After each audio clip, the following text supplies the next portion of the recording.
And hello, I'm Dave Wagner. Welcome to another episode of Come On Down. Yeah, I could barely get out of my mouth because I'm hearing a terrible echo in my ear. Yeah, ditto. It's our IFBs today. That's Dave Wagner. Yeah, and this is Rich Fields right here.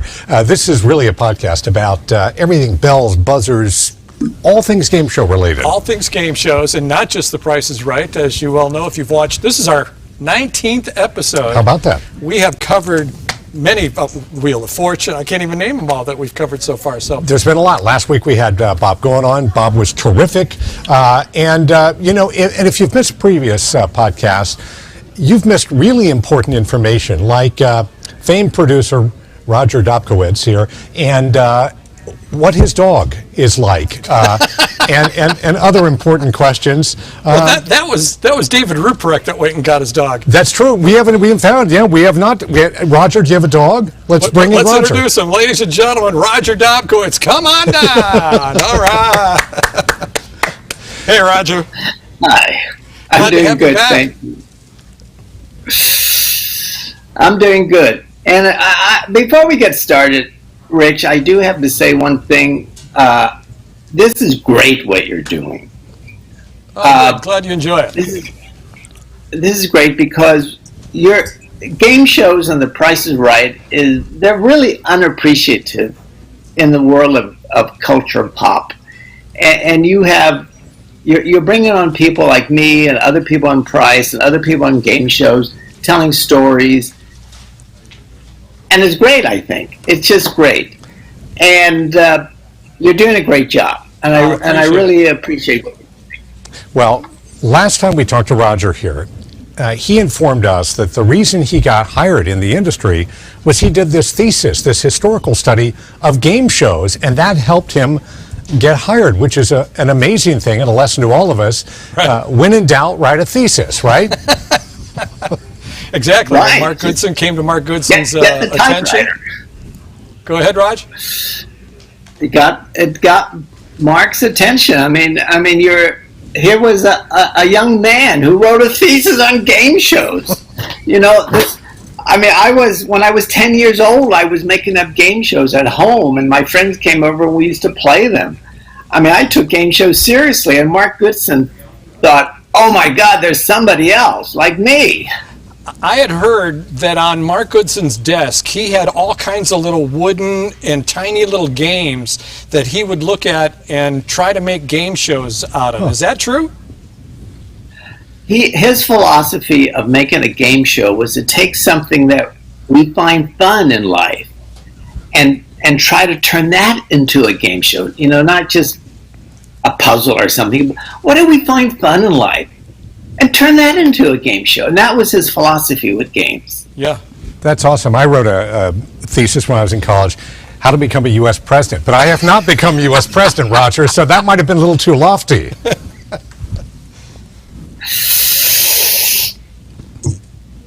There's still hope, Dave. Okay, good. I love the long pause, which did not give me a lot of comfort there. I thought perhaps at some point you might chime in and say, I figured Dave. you're not 80 yet, so you got a lot of time. Okay, thank you for that. Okay, Roger, last time we left you, it was a cliffhanger. Last time on Come On Down with Rich Fields. There should be a voice guy in there. If only we had a voice guy. If only we had one. So last time we left you, Roger, it was a cliffhanger because we were asking lots of questions, and frankly, we just ran out of time. It went on and on and on, and it was all terrific. But when we left you, we were about to ask you a question of Bob Barker versus Drew Carey. The differences, what you see as the strengths and what you see as the weaknesses between those two. Give us some insight. What do you see the difference between Bob Barker and Drew Carey? I'm going to give you the total insight of the difference between those two. Over the course of the years, I've met a lot of people who still watch The Price is Right. But they say things like, oh, I still watch it, but Drew, I don't know, I just don't, something about him. Oh, I can't connect with him. And this is a reason why people can't connect with him. The show, any show, has two audiences. We have the studio audience and we have the home audience. And they have different needs. Now, Bob would come through the door. He would bow to the audience, and he loved his audience. He just loved the studio audience. But then he would turn to his left and say, "Welcome to The Price is Right." And over there was a camera with a cameraman and a lens. But he didn't see that. He saw the 5 to 10 million people watching the show. And those were the people he wanted to please most of all, because they were the ones that watched the commercials, that help our ratings. They were the ones he was going to please. And he figured out, he knew what their needs were. What were their needs? Their needs were, they wanted to play a game. They weren't watching because of Bob. Bob knew that. They wanted to play a game, play along, and he realized that. So if you notice Bob, when he does a game, he briefly explains it, and then he narrates it. Like if somebody picks $7,000, he'll say, "Okay, you have picked $7,000. If that prize is $7,000, you're going to go home with everything." So he's constantly explaining the games. People at home have no trouble of knowing what's going on. He also realized people want some excitement at home. So that's why he developed that Barker tease, where he says, "Okay, let's see if it's $7,000. Oh, wouldn't it be exciting if it is? Wouldn't it, your husband would be so excited if you come home with that. Okay, let's see what it is. Oh, I think he would be he would tease that. That's a lot of excitement. Yeah. The king of the And tease. then the Barker tease. And then the big thing he realized, he made these contestants a star. He wanted people at home to like them, because when the game was finally concluded with either a win or a loss, you felt something. Even if they lost, you'd feel, "Oh my God, that poor guy, he's a mailman from Chicago. He drove across country with his family in the car. He watches every day and he lost." They felt something. So Barker was really working towards the home audience. Now, Drew, and this is my opinion, but I have reasons to know. I can give examples after I finish here. Drew comes out. He says hello to the audience. He turns left to the camera. Over there is a camera with a cameraman and a lens, and that's all he sees. He doesn't see the 5 or 10 million people. He sees the 300 people in front of him. Well, he learned that because he was a stand-up comic. He wants to please those people. Now, why are they there? They're there for a different reason than the home viewers. They could have stayed home and watched the show and had a wonderful time with the drama and the humor and the fun. They're there because they want to be a contestant. They want to get up on the stage. They want to go home and win a car. That's why they're there. Matter of fact, while they're watching the game on stage, I would say about 90% of them are thinking, when will this game be over so they'll call the next contestant? Because I think it'll be me. I hope it's going to be me. That's exactly right. That's what they're thinking. That's what they're thinking. So this is what Drew is playing towards. Here are the 3 examples that I had to put up with when I was training him. The first example is this. And CBS and Fremantle came over and said, "Roger, tell Drew that when they lose, make a bigger deal out of it. He just throws the contestant away as soon as they lose. Boom, they're gone." So I went up to him and I said, "Drew," I said, "make a fuss. Say, oh, you lost. Oh, you should listen to your wife, or your blah, blah, blah." He says to me, he says, "No, Roger, I don't want to do that because it'll make them feel worse." And I'm thinking, this is not what the show's about. The contestant. Second, that wheel. Every wheel, he would say, "Anybody you want to say hello to?" He would say that every time. Every time. And I went up to him and I said, "Drew, ask them a different question. Ask them, what are you going to do with the money in case you win?" Who's out there in the audience cheering you on? Who got the tickets? Say something else. He says, no, Roger. This is the only chance they get to say hello to somebody on television. So what do we get? Every wheel we get pronouns that don't mean anything to us. They say, I want to say hello to my mother, my father, my daughter, my sister, to Mary, to Jane, to Dylan, to Amanda, to Rebecca. They say, and all the home viewers, they just hear the same pronouns over and over and over again. Doesn't mean anything to the people at home. And then finally, what really got to me was he would let the contestants take as long as they wanted to make a decision. If they were playing a game, and he would stand there. Literally, he would stand there for 5 minutes while they're making a decision. We would have to cut it all out, of course. And I said, Drew, you can hurry them along. You know, tell them Young and the Restless wants to come into the street. They're banging on the doors, make a joke out of it. He says, no, Roger. He says, no, because if I rush them, they might make a mistake. Oh, now, man. every game has a time limit. Every game. Now, you might say, oh, well, I play Monopoly, there's no time limit. I play cards, there's no time limit. Yes, there is. It's the other player. It's the other player will give you a certain amount of time, and then all of a sudden they'll start tapping their fingers and breathing in and out really hard, and start saying, what's the matter? Yeah, until the person says, you know what, I'm not playing with you any longer. I'm done with you. You take too long. I did that one time. I did. I did. And see, time limits create tension, anxiety. And you want to see that in the contestant. You don't want to just see the contestant calmly there trying to decide what to do. See, he's just totally playing to the studio audience. He wants to be their friend and give them what they want. Right. And he doesn't pay attention to what home viewers want.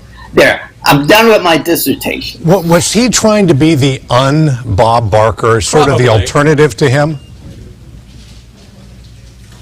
Well, you know, Bob gave him the right instructions. Bob said, Drew, be yourself. Of course, be yourself. But Bob left out within the limitations of being a game show host. Drew just thinks, I'll just be myself. I used to be a stand-up comic in front of the audience. I know how to do this, so I'm doing this. That's, in my opinion, is what he's thinking. I took a screenwriter's course back at college one time, and there were 3-4 things that were absolutely had to be in a movie or to set up a movie. And one of them is a time constraint. The bomb is going to go off in New York City. The cops need to know I have 59 minutes to get this done, the length of the TV show. So a time constraint is really valuable. I'm kind of shocked that he actually said no to you about that. Oh, yeah, he literally would stand there 5 minutes, just standing there with his hands in front of him, waiting for the decision. I remember. Who do you think would have been a better host than Drew Carey? Dun, dun, dun. In my opinion, almost anyone. We had tried a lot of people, and they were, in comparison to Drew, they were wonderful.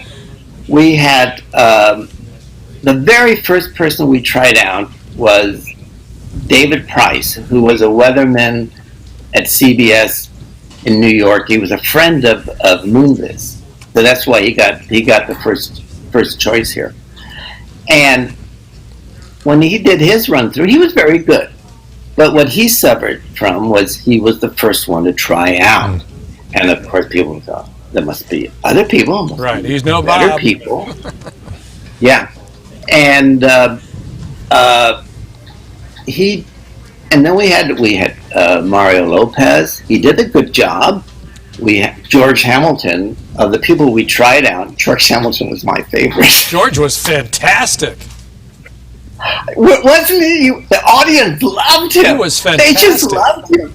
Didn't you do 2 shows? Didn't you try out twice? He did too. He did too, because he wanted it really badly, and he also was friends of Les Moonves, and Fremantle didn't like him very much, but he begged Les Moonves to give him another chance, and he got another chance. I even pleaded for George Hamilton. George Hamilton's problem was he couldn't memorize games. He was used to being an actor, so he had to have everything on cards. You remember that, Rich? I think I always had to hold up cue cards for George, and I said to the head of Fremantle, who didn't want him, I said, "I'll work with him. I don't care how long it takes. I will work with him totally, day in and day out, and we'll get him up to par." And she said, "No, I don't like him." So he was out. And so almost any of them was. Yeah. Almost any of them. Hamilton, in my opinion, almost anyone was better than Drew. George Hamilton asked me for my phone number during the auditions. You know, doing these shows, we're being as collegial as we can with each other. I'm trying to make things easy for him. Roger's trying to make easy. Everybody's trying to make. So anyway, you kind of get friendly as this process goes on. And George Hamilton asked me for my phone number, and he actually called my house, and I wasn't there, and he left a message. "Hey, this is George Hamilton. Hi, Rich. Give me a call back. Here's my number. Let's go to." It was that hotel on Wilshire there, right in Beverly Hills, a famous place. "Let's go have a drink." Well, I didn't get back to him in a day or two, and we had already come back to taping, and the showrunner at the time got me off to the side, you know who I'm talking about, and he said, "Don't you ever call George Hamilton." I said, "What?" "I hear you're trying to get in touch with George Hamilton." I said, "Well, quite the opposite. George is trying to get in touch with me. Don't you call him back. You have no business talking to him." Can you believe that, Roger? Oh, no, I believe that. That guy was a jerk. You know exactly what I'm talking about. He was a jerk. He was an idiot and a jerk. That's my opinion, and I can say that because I'm a professional. Hey, real quick, while we're on professionals, I want to show you a photograph. This is the best photo of you I have ever seen, the most professional photo I've ever seen. Patsy Dunn was the photographer. Wow. Where was this taken, Roger, and why? This was taken when they were doing that the Perfect Bid documentary. Oh, gotcha. And the director sent down some people to take my picture and to interview me, and she took that, and I had to agree it was a pretty good picture of me. So distinguished. I mean, wow. Yeah, I'm jealous. Look like a Hollywood star there, Roger. Totally. Yeah. Yes, I should. Yeah, maybe I'll go into acting now. Maybe I'll take the older parts. Maybe you That's should. good. You know, Roger, we should, before we move on here, because we've got a ton of questions for you, but I'm looking in the background here. Over your right shoulder, there is some sort of collage or something with Waffle House on it. What's the meaning behind that? Oh, I love Waffle House. Plain and I simple. just love That's Waffle it. House. When we're on a trip, I see a Waffle House for breakfast. We got to go there. Even for dinner, I love the servers. I love the waitresses. I got to sit right up close where they're serving. I talk to the waitresses, and I just love their food. I love the whole environment. I do. That's fantastic. I love that. And also, off to your left shoulder there, we see what looked like maybe 5 Emmy Awards. Now, did Bob Barker give you one of those? He did. And Bob gave me one of them. Can you bring it up to the camera and show us? Without I have more than these. You know, I have some more downstairs. Yeah, he has so many. Wow. Of his own. I I don't And even Bob know only gave whether one. Bob's out here or not. Might be in the living room. It's always the one when people come over and they see my Emmys and I have to drop Bob Barker's name. I say, "Do you want to touch the Emmy that Bob won?" That's and awesome. that's the Emmy to touch. That's the one awesome. that Bob won. They don't care about mine. They want to see the one that Bob won. You're the same way.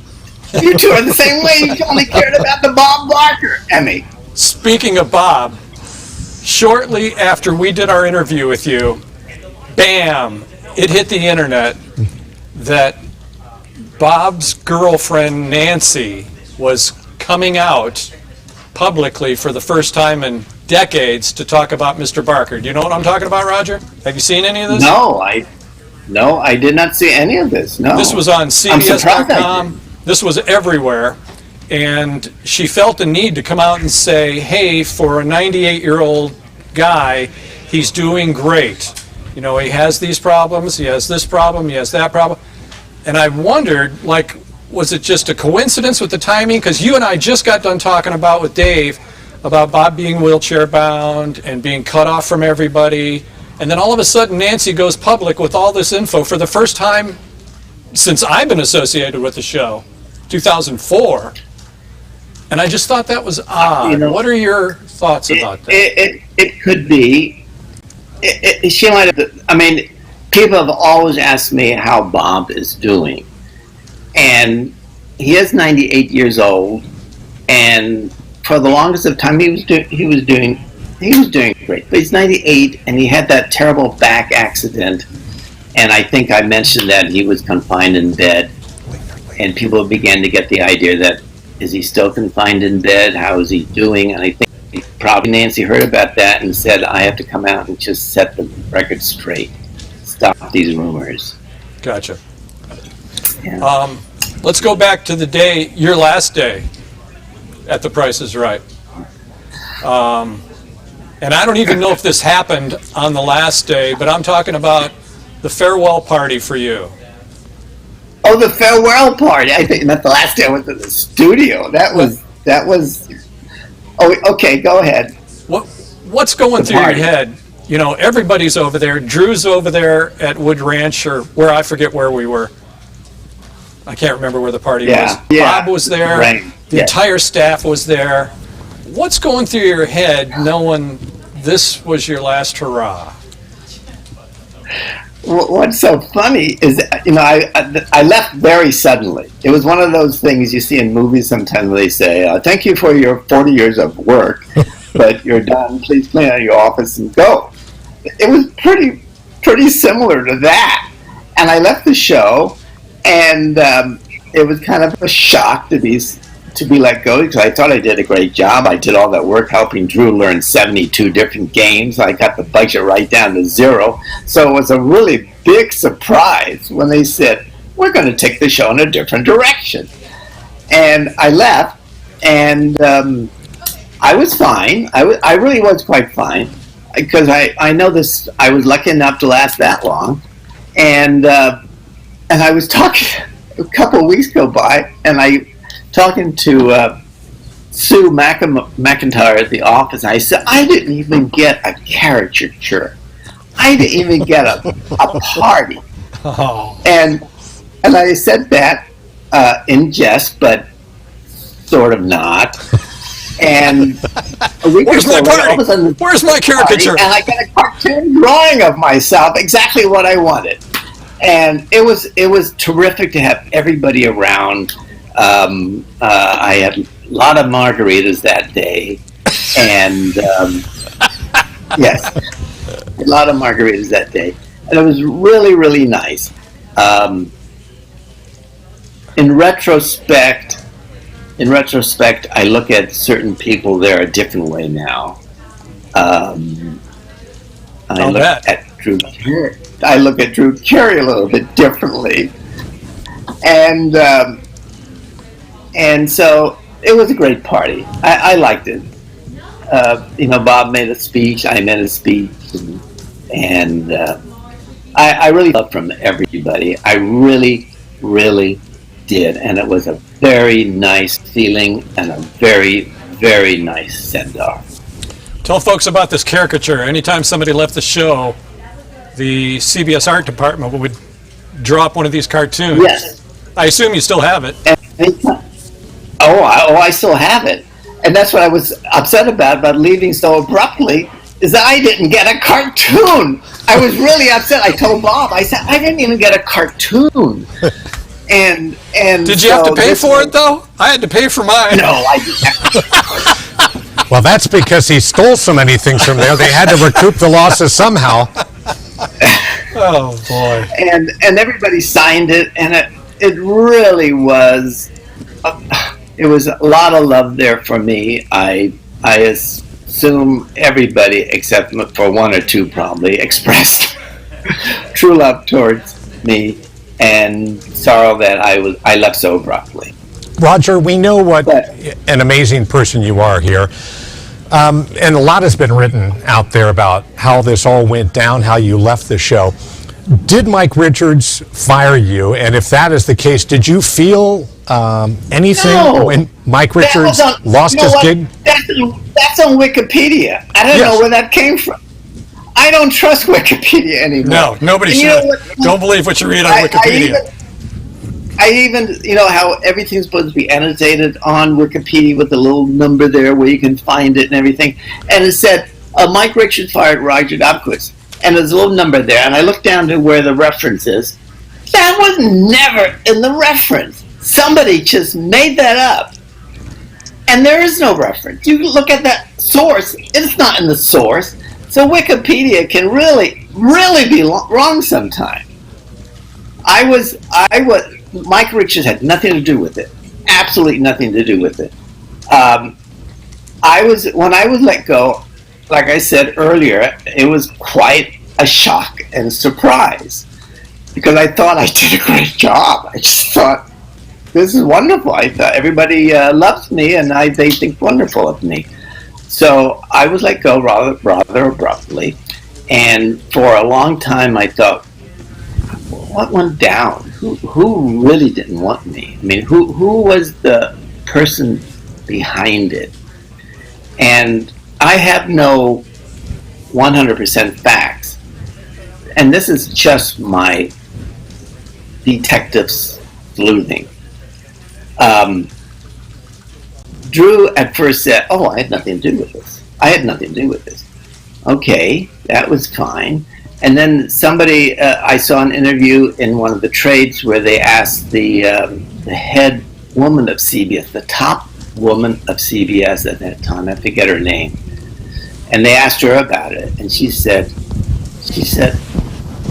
it was up to Drew. Drew wanted to bring his own people in.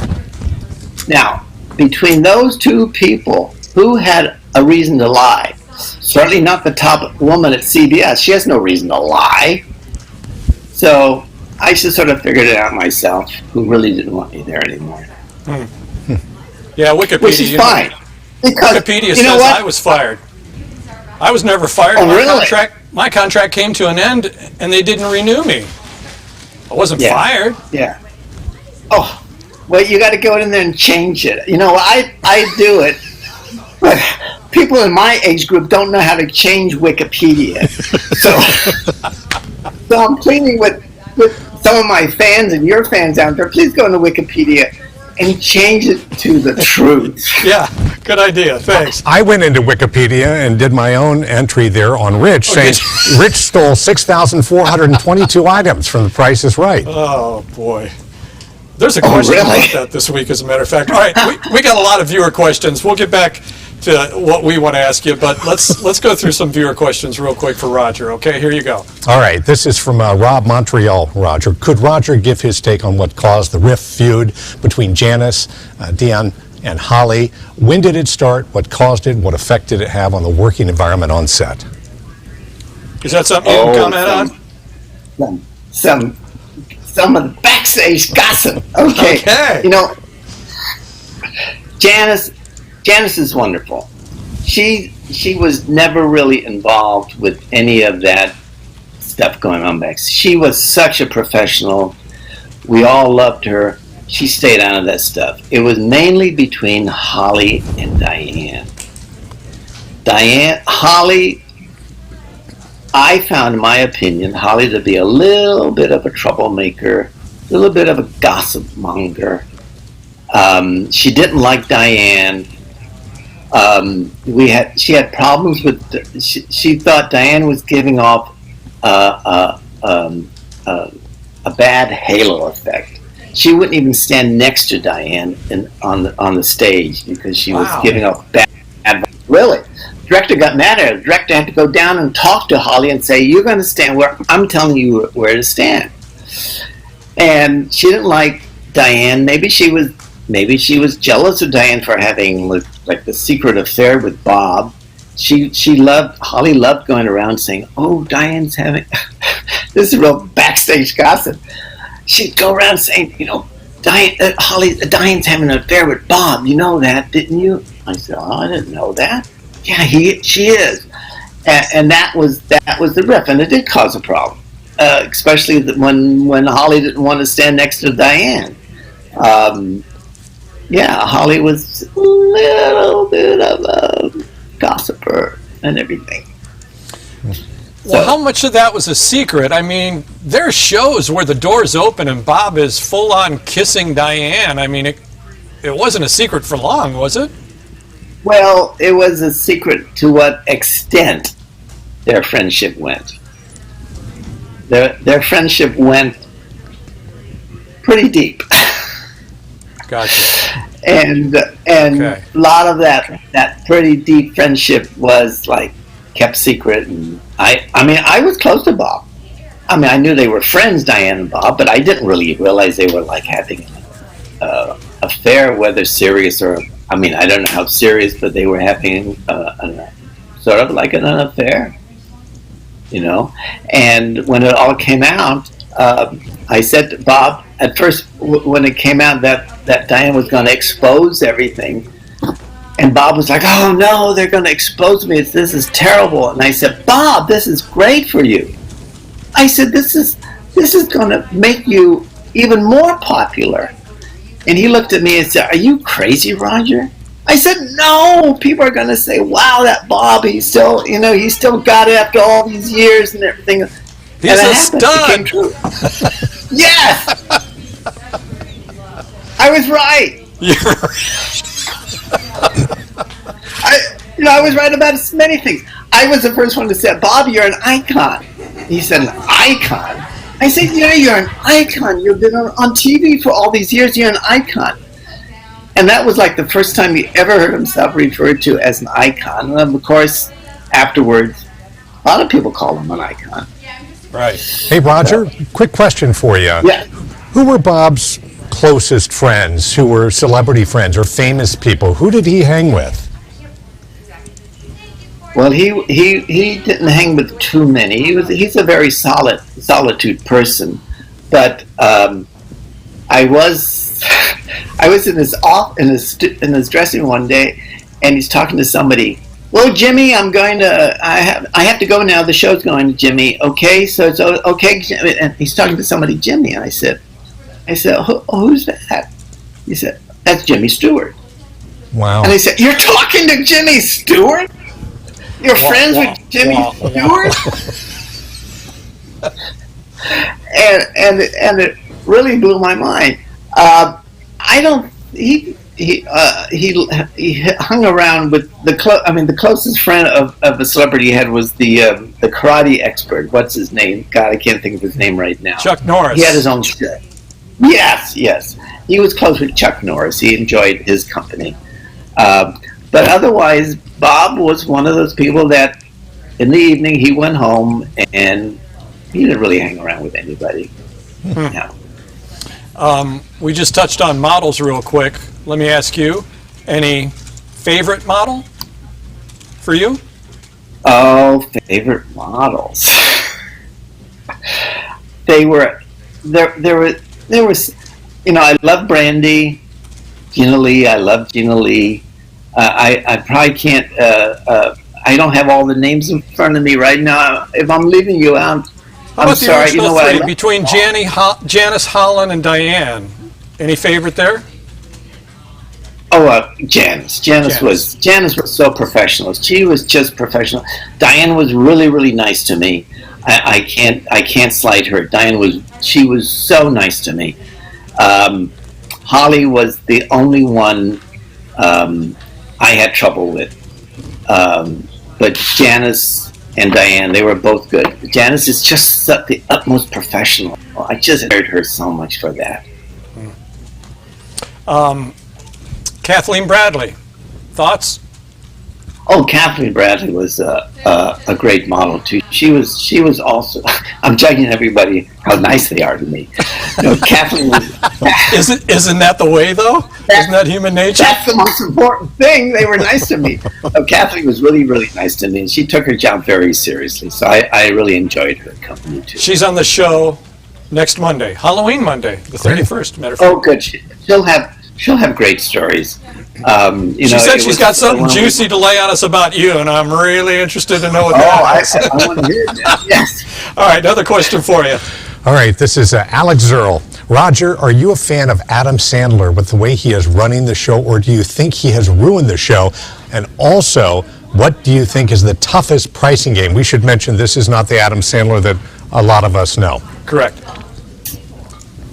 Adam Sandler. Yes. Adam Sandler was originally hired because his dad was the business manager of our show. He graduated from college, and Adam Sandler came on board. We gave him a job as a favor to his dad, and as he worked on the show, he was a great worker. I don't think he ever made mistakes. Anything he had to do, he never made a mistake, and I admired him so much. I told him many, many, many times how, oh my God, I wish there were more people like you, Adam. In my opinion, my only problem I had with Adam, and this is just my professional opinion, is that he really didn't get games. He really didn't get game shows. He stumbled into Price is Right because of his dad, and he would present games to me as possible games for the show, and usually it was like, really there. I don't think he got the whole, you either have this game feeling, show business thing, or you don't. And I never felt he had the show business gene or the game gene. He was just a very good worker. And I don't think his directing is okay. I don't think it's inspired. I don't think it's anything like Paul Alter would have done or Mark Bresler would have done, where they really know what's needed in directing a game show. So, and there's not much to do with regard to directing now. It's like locked off shots and everything is edited now. So the director doesn't mean much anymore, does it? That's right. The whole show's edited in post. Yeah. You go down there, you got all the cameras on ISO. The old-fashioned directors had to cut between cameras. That's why it gave it a live feeling. That's why you had to do it live, because you only had one tape machine going at one time. Now they have 5 or 6 tape machines. All the cameras are on ISOs. You go down, you switch between camera to camera. It's really not directing anymore, I guess. Right. You know. And it's those mistakes sometimes, Roger, that really made the show. Those moments that were unpredictable, not edited it out. Right. Right. And people look for that. I mean, I used to fight with one of our directors whenever there was like, a camera got in the shot. Or there was a stagehand. And I said, you don't have to cut it out. Oh, no, I have to cut it out to make it a perfect show. People don't, it doesn't make us look good. And I used to say, no, leave it in there. It's people want to say, oh, I think I saw a cameraman. I think I saw, people like that. And so that's still, I'm sure the way Adam is directing the show, there's no more mistakes. I'm sure he's absolutely directing perfect shows with no cameraman seen in the front or stage hand seen in the back or anything like that. And I miss that in shows. Yeah, I spoke with Bart Iskander maybe a week or so ago, and first of all, we talked about both of us the last times we spoke with Bob, and then I told him that you were on the show and about the last time you spoke, and he hasn't spoken with Bob either. As a matter of fact, I think he said he hadn't spoken with Bob since you, Bob, and Bart went to lunch on Hollywood Boulevard at Musso and Frank's. Musso and Frank's, yeah. And he said that was the last time he saw or spoke with Bob Barker, and he missed him terribly. Yep. Yes. How'd you think Bart did as a director? Bart did very good. Bart learned his skills from Mark Breslow and Paul Alter. And Mark Breslow was a great director, and Paul was an absolutely divine director. He could do anything that seemed impossible. If Bob wanted something shot a certain way, and it seemed impossible, Paul would say, "I'll go home. Let me think about it." And Paul would go home, and the next day, the problem was solved. He knew exactly how to move the cameras and where to put them and everything. Bob called him Cowboy. Well, there we are. I'm showing you the picture right now from Musso and Frank's, which I believe is closed now. Gone. No. I think it COVID is? killed it, yeah. Oh, my God. I'd have to check with some people, but I'm pretty sure that's true. Oh. Look at Cowboy with a full beard. Yes. Grizzly Adams. Apparently this was at Christmas time because I'm wearing my Christmas outfit. Well, I couldn't tell because it looks like you blend into the seat around you there. Yeah. Oh, boy. Another question for you. Okay, this is from Kevin No. How many pricing games did you create, Roger, and what are your favorite pricing games, current and retired? I created 18 games. Wow. 18 games. How many did you create that didn't get on the show? Oh, Any? Quite a few of them. Quite a few. Oh, yeah. There were a lot of games that were not accepted by Mark Goodson or Bob Barker, yes. And my favorite game that I created, well, I have two. The first one was 10 Chances, which became one of Bob's favorite games because of the anxiety that's produced. There's that time limit, the time limit factor. There's really no official time limit in the game, but time limit. It gets that person going. Matter of fact, I don't know how Drew handles it. Maybe Drew just stands there and waits forever. And then it's in the bag, which became, I think, Bob's favorite game. It's in the bag. It's in the bag. He used to be able to tease the contestant, have so much fun with that game and the contestant. That became his favorite game. How many of the 18 can you name? Let's hear them. No, I have a list right here. Oh, let's read it, please. Let's hear them. Come on.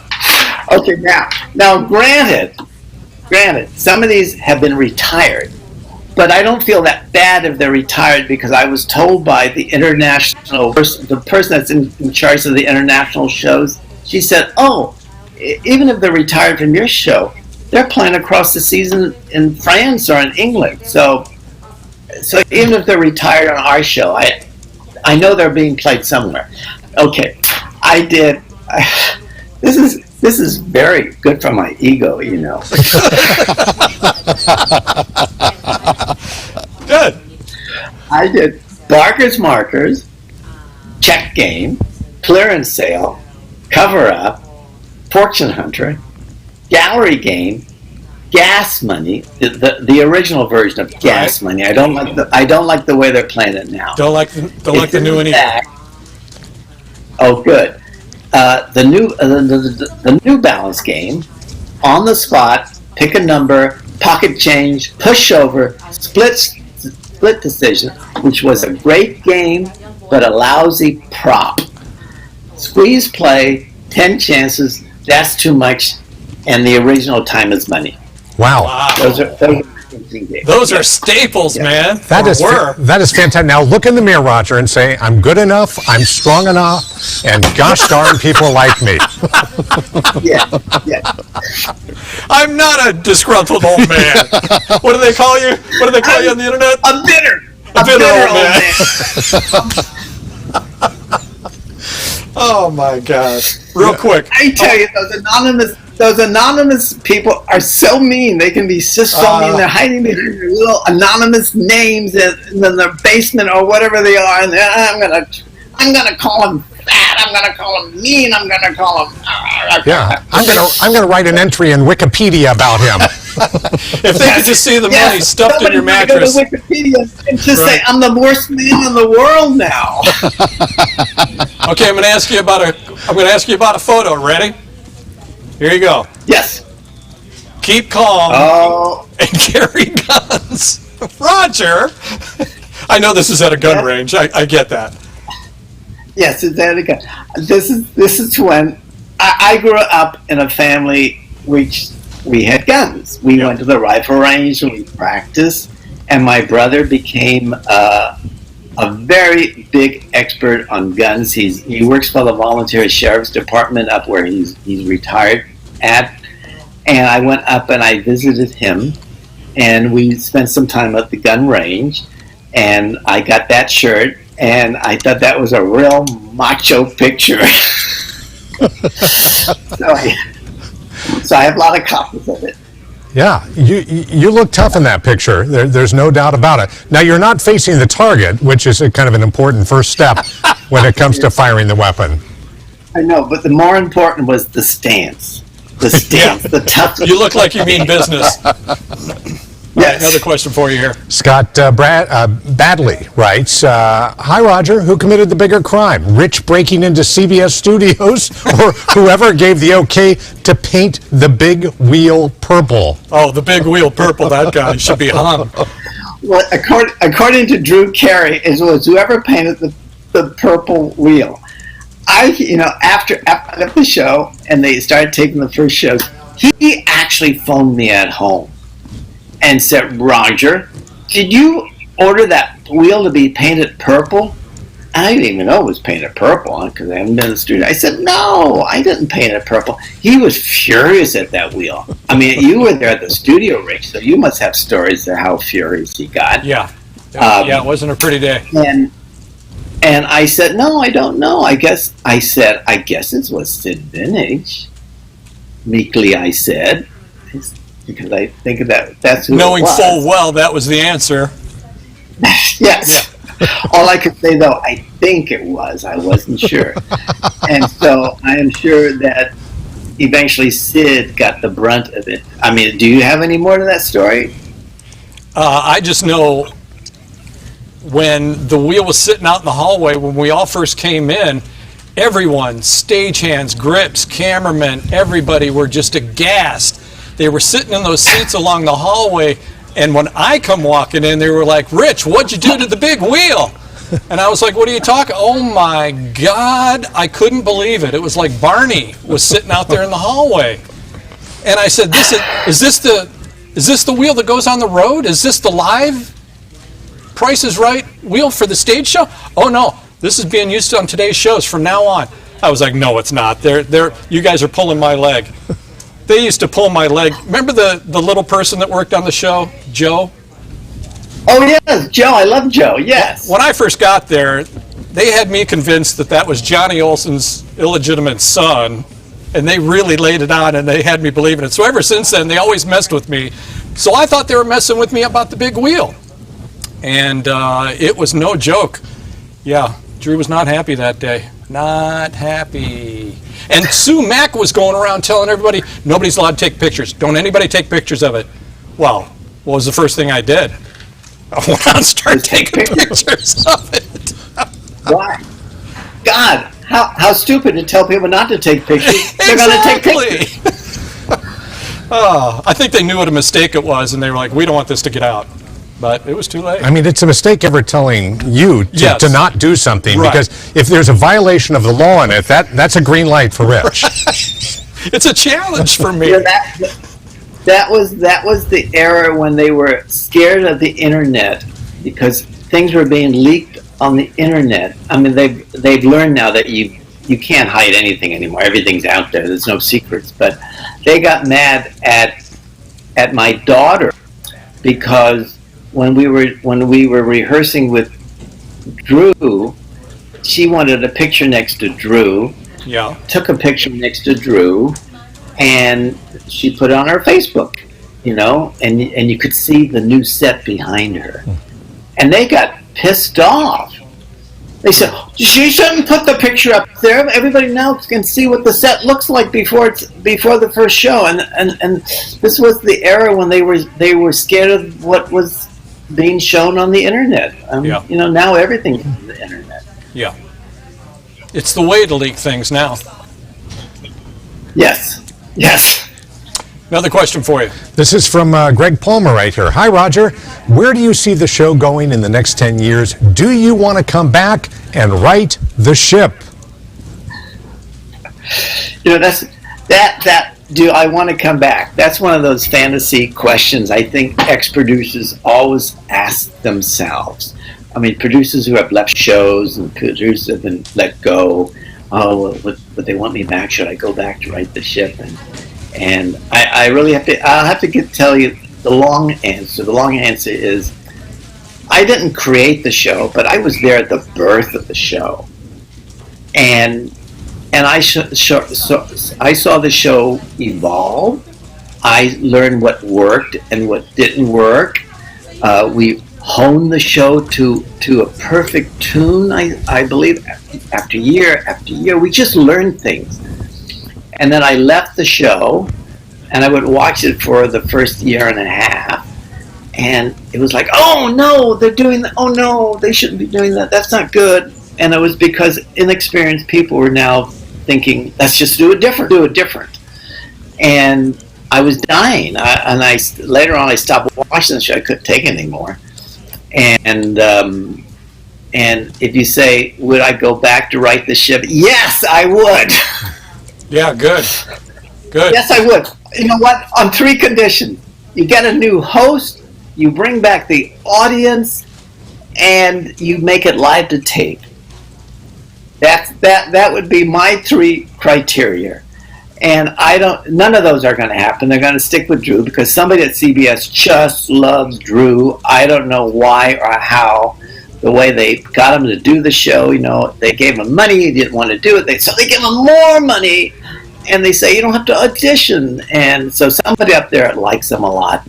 They're not going to bring back, the audience is gone, I think, forever. I was just going to ask you if you thought the 300 would ever be back.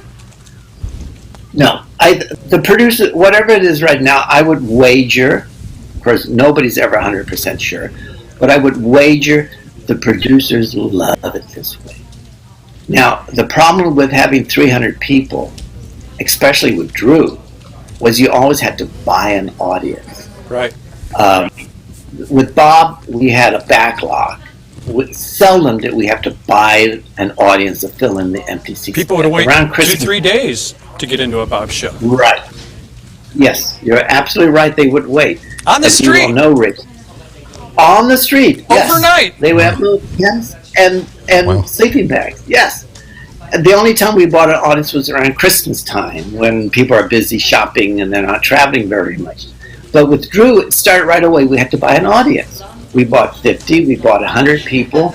I was told later on that I didn't even know it because I didn't pay that much attention to the audience statistics. But the lady in charge of the audience said, oh, we have to buy like 100 people for every show. Now, they're paid like $80 per person for 4 hours. I think it was $80. Now, think about that. 100 people, that's $8,000. No, it's for 100 people, it's $8,000. Now, so each show is $8,000, and we do 100 shows a year. What is that, 800,000? No, we do 200 shows a year. Is that math right? Oh, my God. 1.6 million they're spending on audiences. They don't have to do that anymore. They don't have to do that anymore. They don't have to have ushers to herd the audience people outside or do hundreds and hundreds of name tags. all these people now, as I understand it, go to the office to apply, so the producers can really find out who these are, and maybe even direct them how to act. Oh, you're great. So make sure when you get on stage you do that silly little dance. So I think the producers love this. They'll never go back to 300. It's too expensive, and they have less control. Gotcha. So this is sad. I think it's sad because the show was great with the 300 people. It's just so good. Yeah, it lends something to the show that you just don't get without it. We're running out of time real quick. Let's get through some more of these viewer questions, Roger. Roger, David W. Prins writes, someone asked in a TPIR group on Facebook about the robot that looked like Johnny Olson. It was not seen after Johnny's passing, but what happened to it? And in parenthesis, being that Rich wouldn't become announcer for 19 years, I doubt he has it. Sorry, couldn't help it. Must be a Dave thing. That's very good. Very good. Very good. I've never seen the robot. Yeah, we didn't really. It was not a very good reveal. I mean, the robot moved so slow, and you saw it coming out. So we like instantaneous reactions, like the clam opens up, and your prize is boom, new refrigerator. So it came out very slowly. We didn't use it that often, and then we just stopped using it. And I am sure with all those electronic parts in it, it was dismantled, and parts were probably used for other games and devices that we made later on. Geez, Roger, we could do a whole nother show with you because I've got a whole page of questions. There's probably 20 or 30 more from viewers. I know Dave's got a whole page of questions for you. Can you come back again someday? And you probably want me to do some more gossiping about Backstage. There's 1,000 stories backstage. There's 1,000 stories backstage that, you know what? Only imagine. As I get higher in my age group, I'm ready to reveal. Yes. All right, good for you. I love it. And for those of folks who, are out there spreading these awful rumors that Roger is a disgruntled, angry old man, look at his smile right there. Look how friendly he is. You've never been happier, have you? No, I haven't. I was still on the show, I'd be dead. I swear to God, Drew would have killed me. I mean, I wouldn't have been able to take 2 years of him. I would have said, I'm giving up. I'm going to drop dead right here on the stage. You and your beautiful wife, Valerie, are taking some much-needed time off to travel. You guys have a lot of fun together, don't you? We have a lot of fun together. We do. We do a lot of traveling, and sometimes we take our dog with us. What kind of dog do you have, Roger? I apologize for conflating dogs here. Oh, I see. Is that your dog? Oh, that little dog has passed on. That was Moxie. Aww. Yeah, Chihuahuas.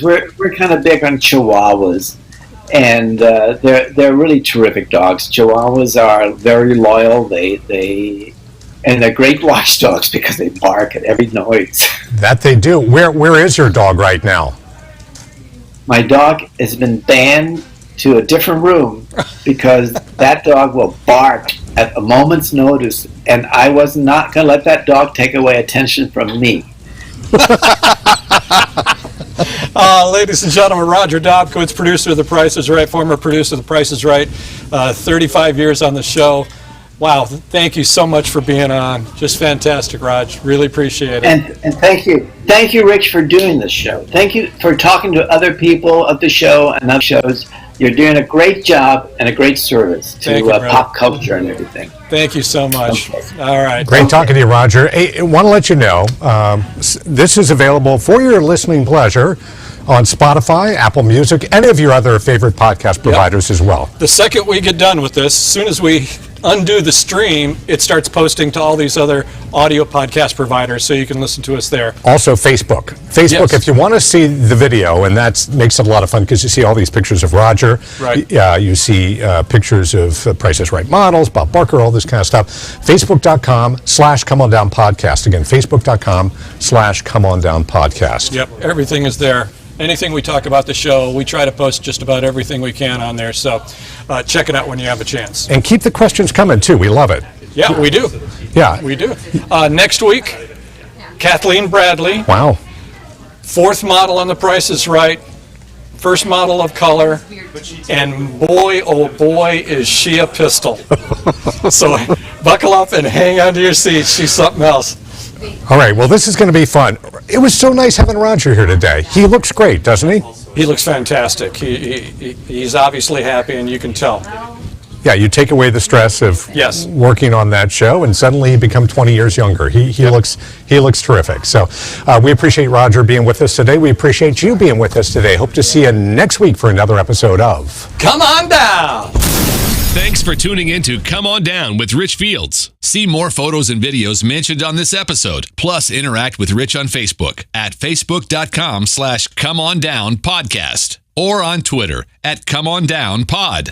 Have a question for Rich? Use Facebook Messenger to connect on our Come On Down Podcast Facebook page. And remember, new episodes are live every Monday at 3 p.m. Eastern.